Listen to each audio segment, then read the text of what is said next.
Ayan, maling araw na tulog pa sila pero kailangan gisingin. Ayan, sa airport agad kami, di ba? So, maaga kami dyan sa airport. Ayan, nauna kami, wala pa nga masyadong pila eh.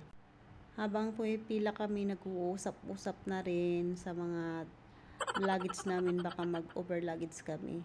So, wala naman. Ayan. Isa pa, nag-usap-usap yan sila sa tax kasi ang laki ng tax. Shock kaming dalawa mag-asawa. Kasi akala namin wala nang babayaran pero mayroon pa rin. So, ayan na nga guys, nakalusot na kami nakalusot na kami sa immigration, pero kami ang matagal. Kami ang matagal na in-interview kasi first time namin na mag-tour. Akala ko nga, dyan palang upload na kami. Pero nakapasok kami guys, ayan, nakaupo kami sa, basta harap ng kuhanan niya ng mga gamit guys kasi nahuli sila. Ayan pa sila guys. Ayan, nahuli. Nahuli lang yan sila sa pasok sa mga gamit guys. So, ayan na nga. Dito na tayo. Papunta na tayo sa airplane. Kaya, ayan, si Alicia tuwang-tuwa na yan. Nakita niya yung airplane. Ayan, nauna na yung daddy niya sa amin. Hi, airplane.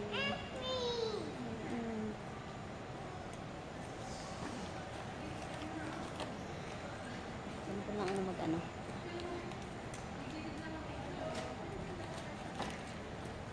Bit-bit.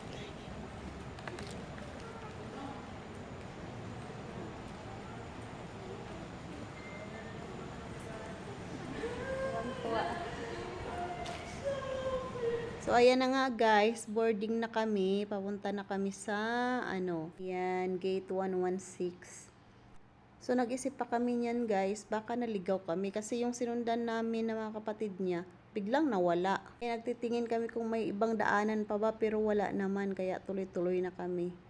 So, ayan. Tapos, tingnan nyo guys, ang madaanan namin is sarado naman. Tapos, may lang siya. Tapos, may elevator. Kaya talagang pahinto-hinto kami kasi iniisip namin baka naligaw na kami. Pero si Mr. tuloy-tuloy lang pa din. Hindi ko alam kung alam na niya ba to o sa bagay, nakailang tour na naman tong Mr. ko. Kami lang naman ng mga bata ang first time tour nito. Pero malilimutin yan guys. Kaya duda din siya sa dinaanan namin. So ayan na nga guys. Napunta na kami sa loob ng airplane. Ayan na ang pinaka masayang part na tuloy na talaga. Hindi kami na-upload. Kasi nag-alala yung Mr. ko kasi baka kami ma-upload dahil hindi kami magka-apelyado. So sabi naman ng mga kapatid niya, hindi daw kasi may bit-bit kaming bata. Kasi kadalasan lang daw ang na-upload yung walang bit-bit na bata. Yung bit-bit daw namin dalawa kaya hindi daw kami ma-upload. Ganun pala yun. Pero ayan na nga guys, nasa bukana na kami ng pinto ng airplane. So ayan guys, inayos pa namin yung stroller kasi bawal ipasok. At nauna na si Alicia sa loob. Ayan na guys, sobrang excited Andyan talaga siya sa flight attendant talaga siya nakaharap. So ayan, kinuha na yung mga passport namin para titingnan kung anong mga number ng upuan namin. So si Alicia, tawag kami ng tawag kasi nauna na nga siya. Hindi niya naman alam kung saan po nandun siya sa ibang side. Ganyan talaga siya guys, pag airplane, sobrang excited niya, basta makasakay siya ng airplane. Kung sa bagay, ako din, excited ako dyan. Syempre, paminsan-minsan lang tayo makasakay ng airplane, di ba? Ang haba ng lakad namin dyan kasi nasa gitna yung upuan namin. Tingnan nyo guys. So, ayan na guys, andito na kami sa upuan namin. Mas lalong excited, nag-uusap-usap na kami dyan kasi yung isang upuan is amin pa rin yung nasa upuan sa likod. Ang kay Alicia yun kasi apat kami tagi-isang upuan. Pero nakatabi pa rin siya sa amin dahil wala pa naman yung mga kapatid ni Albert na huli. Maya-maya niyan guys, ilipat namin yan si Alicia katabi ng tito niya.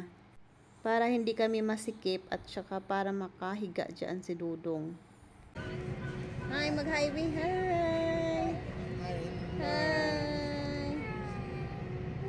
Brighten. Hi, airplane. Ay! Nangyari sa mata mo. Ganyan talaga siya. So, ayan na nga guys. Ready na kami para lumipad yung airplane. So, inayos na namin si Dodong. At At saka ang behave niya guys, tingnan mo lang naman yung nagawa niya. Behave yan siya, at saka may lagnat pa. Hindi naman totaling mataas yung lagnat niya, pero sobrang niyang behave. So, ayan na nga guys, palipad na yung airplane, sobrang bilis, tingnan nyo. This is it na talaga yung travel namin, totoo na talaga siya. Wala na talagang halong bero. Ang dami kasi naming haka-haka guys, na baka ma-upload kami. Aning lang ba, first time. Ito na yung food namin guys. So, yung pinili ko is chicken, kay Mr. naman is beef adobo. So, ang sarap-sarap ng kain nila kasi ang sarap pala ng beef adobo. Ako guys, hindi ako kumain dahil nahihilo ako. May luhin talaga ako sa mga biyahe-biyahe guys. Kaya, ayan, behave na behave din ako dyan. So, si Alicia, ayan, katabi na siya ng tito niya. At si Bryden, ayan, sarap ng buhay. Pahiga-higa na lang. Behave talaga siya, guys. So, waiting pa rin yung pagkain ko kasi ang ininom ko lang is yung kape lang ang ininom ko dyan, guys. Hindi ako pwedeng kumain at baka masuka ako, nakakahiya. So, ayan na nga, guys. Dubai na talaga siya. This is it. Dubai na. At sa napansin nyo, guys, at napansin ko din, ang laki-laki, malaki yung airport nila at sobrang lawak. Tingnan mo naman guys, hindi siya nakakatakot, diba? Sobrang lawak ng airport nila. Kahit siguro sabay-sabay na maglalanding yung mga airplane dyan, hindi magkabungguan sa sobrang lawak.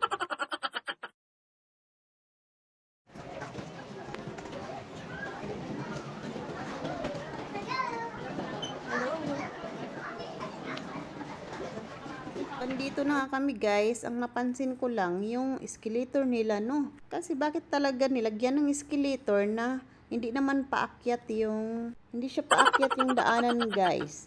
Flat lang talaga siya. Ang naisip ko tuloy agad, mga tamad siguro ang mga tao dito maglakad, ano?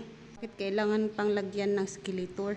Plain lang naman sana yung lalakaran. Tsaka sobrang kinis yung mga tiles nila guys. Pati lang siguro madudulas. At ito na nga guys, kailangan pa pala namin mag-train para papunta sa luggage namin. So diba, ang layo-layo ng airport nila, ang haba-haba pala. Mali.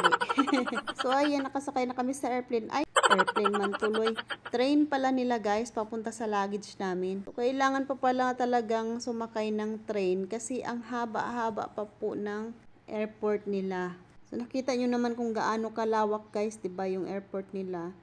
Kaya talaga kailangan ng train papunta sa luggage pa nila. So ayan, nakalabas na kami sa train, papunta na kami sa luggage namin at saka sa immigration ng Dubai. Tingnan mo naman yung mga dinadaanan namin guys, parang nasa mall lang kami. So, 'di ba, tingnan mo, parang dumaan lang kami sa mga mall guys. Isip ko nga, nasa mall na ata kami kasi tingnan mo naman yung dadaanan namin. Papunta pa lang yan sa immigration, papunta sa luggage namin. Ang haba-haba talaga ng lalakaran mo guys, papunta sa talagang mismong immigration nila. So ayan na nga guys, nandito na kami sa immigration. Ayan, marami na ako nakikitang kalahi ng asawa ko. Ay, di pala kalahi guys ha, kamukha lang. Mukha lang kasi itong Arabo tong asawa ko eh. So ang napansin ko na naman is yung pila guys, tingnan mo naman. Kahit gaano ka haba ng pila, maaaliw ka. Kasi tingnan mo guys, oh. Diba? May pasalungat sila papunta tapos basta pang ganda-ganda niya tingnan guys. Nauwat na pod ko. Tapos marami na talaga ako nakikitang kamukha ng asawa ko. Taga dito ata talaga siya. Ligaw lang siguro sa Pilipinas. Na nga guys, ayan na yung kumukuha sa amin yung tour guide na papuntang hotel. So, ayan dito sa labas. Middle East na talaga guys kasi sobrang init. Kahit may hangin, mainit talaga. Ibang bansa na talaga siya guys kasi yung hangin niya. Sobrang init. Ganito talaga pag Middle East. Parang hindi ako nakatry. So, dito sa immigration sa Dubai guys, wala naman silang tinatanong. Basta pumila lang kami sa immigration tapos picture-picture. Tiningnan kung ilan bit-bit namin na bata, tiningnan si Alicia at saka si Bryden, yun lang. Hindi kagaya sa Pilipinas na marami talagang tanong, na para bang may kasalanan ka sa mga tanong guys. Ay, sorry. Joke lang. Pero guys, nakalusot din naman kami doon guys. At nakalusot din kami dito sa immigration ng Ayan na guys, tingnan nyo naman kaya ang labas ang pagod. Nila. Lang masyadong puno. So kung makikita nyo. Ayan na, what na po ko guys. Talisay. At kadalasan mga dates O di ba alam ko kadalasan yung mga puno nila. Kasi yun lang talaga ang nabubuhay dito sa sobrang init. At saka sa sobrang init nga guys, kahit sa loob ng sasakyan, hindi mo masyadong maramdaman yung lamig ng aircon nila. Ganon katindi yung init dito. So hindi naman masyadong malayo yung hotel namin sa airport. Ayan, makikita nyo pa nga pa rin yung train. Ewan ko lang kung yun ba yung train na sinakyan namin o ibang train na yan. So, maaaliw ka talaga sa makikita mo dito guys, sa mga buildings nila. At saka sa sobrang linis ng lugar. At saka sobrang laki ng at luwang ng kalsada nila. At naaliw na rin ako dyan guys sa mga sulat ng mga store nila. Syempre, Arabic. Basta ang alam ko guys, syukran lang. At saka yala. So ayan nga, kahit nandito kami sa loob ng sasakyan, pawis na pawis pa rin kami. Finally guys, andito na kami sa hotel, nakarating na din. So nag-aantay na lang kami sa isa pa na sasakyan na sakay nila ni tita. Tingnan mo naman guys kung gaano kaganda yung hotel. At may makikita ka rin talaga mga trabahanting mga Pinoy dito guys. So, ayan na. Nandito na kami sa room namin. Hindi ko na pinakita kanina kung yung mga dinaanan namin. At bagsak na si Mr. at saka si Alicia sa sobrang haba ng travel namin. So, nag-video lang ako ng konti para update na nandito na kami sa kwarto namin ng hotel. O, diba, gabi na kaming nakaakyat. So, this is it na guys. See you tomorrow for my next vlog. Matulog na din ako kasi pagod na pagod ako. Tignan mo si Bryden guys, nakasilip din siya. Hindi pa siya antok dahil sobrang haba naman ng tulog niya. At may palibris lang SIM card. Thank you for watching.